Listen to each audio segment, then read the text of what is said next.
बिस्मिल्लाहिर्रहमानिर्रहीम। अस्सलाम वालेकुम नाज़रीन, मैं हूं सुहेल अब्बास बलोच और ऑफिशियल यूट्यूब चैनल से आपसे मुखातिब हूँ और आज है एक नए वीलॉग के साथ दोबारा मुलाकात हो रही है। कुछ चीज़ें ऐसी हैं जो आपसे शेयर करना ज़रूरी होती हैं और इसी बुनियाद पर आप मेरा वीलॉग जो है वो आप लोग भी देखते हैं। तो कुछ ख़ास तौर पर सियासी मामलात जो हैं वो इतना कशीदा हो चुके हैं कि जो इक़्तिदार है वो सभी की जो हवास इक़्तिदार जो है वो सभी के लिए इम्पोर्टेड है।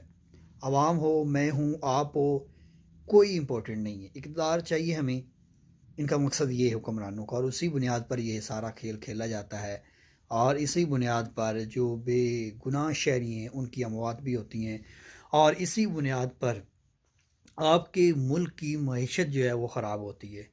तो मुझे इस चीज़ का एहसास हो रहा है कि क्या हम कौन से दौर में चले गए हैं, हम कौन से जो रास्ता है उस वो अख्तियार कर रहे हैं कि हर तरफ जहाँ हमें अंधेरे ही अंधेरे नज़र आ रहे हैं।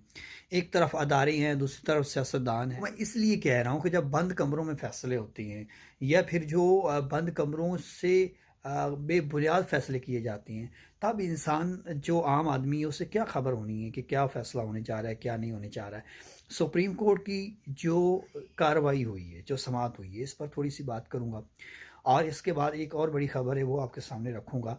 इन दोनों ख़बरों को आप ज़रूर सुनने के लिए मेरा चैनल सब्सक्राइब करेंगे और इस वीडियो को आखिर तक देखेंगे।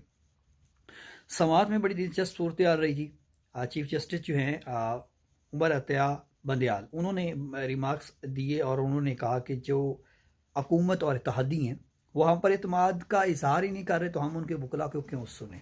इस पर एक नई बहस शुरू होगी, छिड़ गई है कि आया कि बगैर सुने किस तरह से जो है वो फैसला दिया जा सकता है। साफ ज़ाहिर है क्योंकि ये आज खुद नोटिस था और इसमें फ़रीक़ैन जो थे वो इलेक्शन कमीशन था या जो मुख्तलिफ सेक्रेटरी दिफा थे वो थे और उन्हीं से रिपोर्ट मांगी गई और उन्हीं से जवाब मांगा गया और कहीं भी इस एतराज़ नहीं आया कि इलेक्शन कोई ऐसा मसला पैदा हो गया हो या ऐसी सूरत हाल हो कि जिसके अंदर इलेक्शन ना कराए जा सके। चीफ जस्टिस पाकिस्तान की जानब से ये रिमार्क्स दिए गए और उनके रिमार्क्स दुरुस्त थे।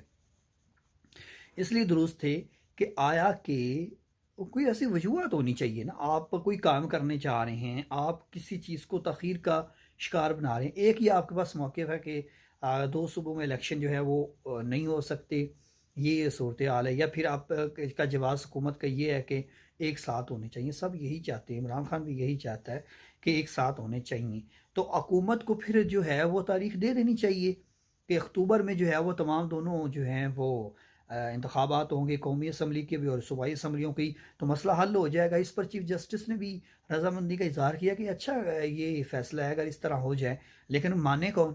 हुकूमत तो 2 साल मज़ीद एक्सटेंशन लेने के चक्करों में है, वो इस तरह का माहौल बना रही है कि 2 साल मज़ीद जो है वो आगे बढ़ाया जाए। फिर इस जमहूरियत का क्या फ़ायदा, फिर जमहूरी मुल्क के अंदर जमहूरियत का तो मजाक उड़ रहा है हमेशा की तरह और मजाक बनाया जा रहा है कि जब आप आइनी और कानूनी तरीक़ों से बरअक्स फ़ैसले करते हैं तो फिर आप किस तरह से जमहूरियत की बहाली के नारे लगाते हैं या जमहूरियत को जो है वो दावे करते हैं।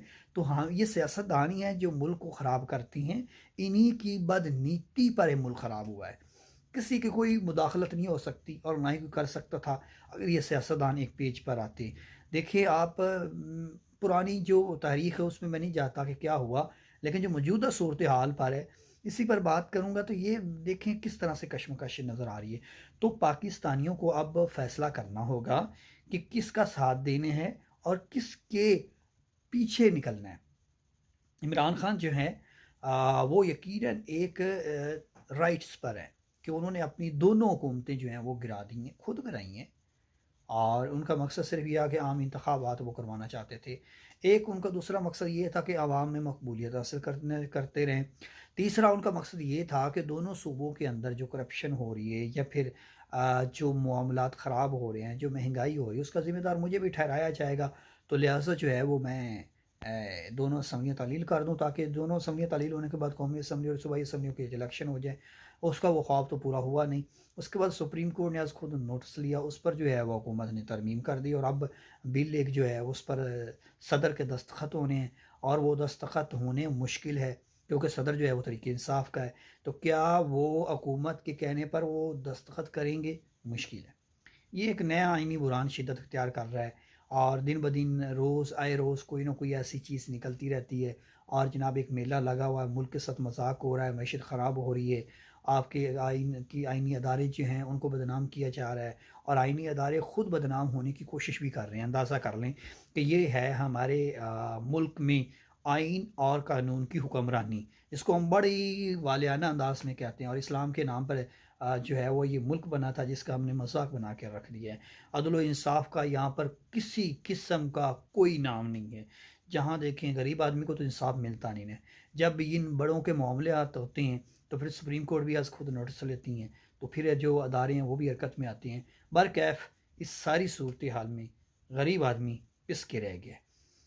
तो नाजरीन, आज की समात का फ़ैसला एक इम्पोर्टेड है और अहम है, और इसी फ़ैसले से तरीके इंसाफ को फ़ायदा होगा या हुकूमत और इत्तेहादी जमातों को फ़ायदा होगा, ये तो सबको नज़र आ रहा है कि फ़ायदा जो है वो तरीके इंसाफ को ही होगा। आज खुद नोटिस का मकसद यही है, तरीके इंसाफ भी यही चाहती है कि इलेक्शन होने चाहिए दोनों कौमी सूबाई असम्बलियों में, और इसके बाद जो है वो कौमी असम्बली में।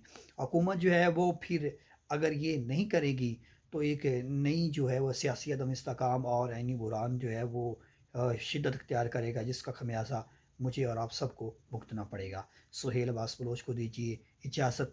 खुदा हाफिज़।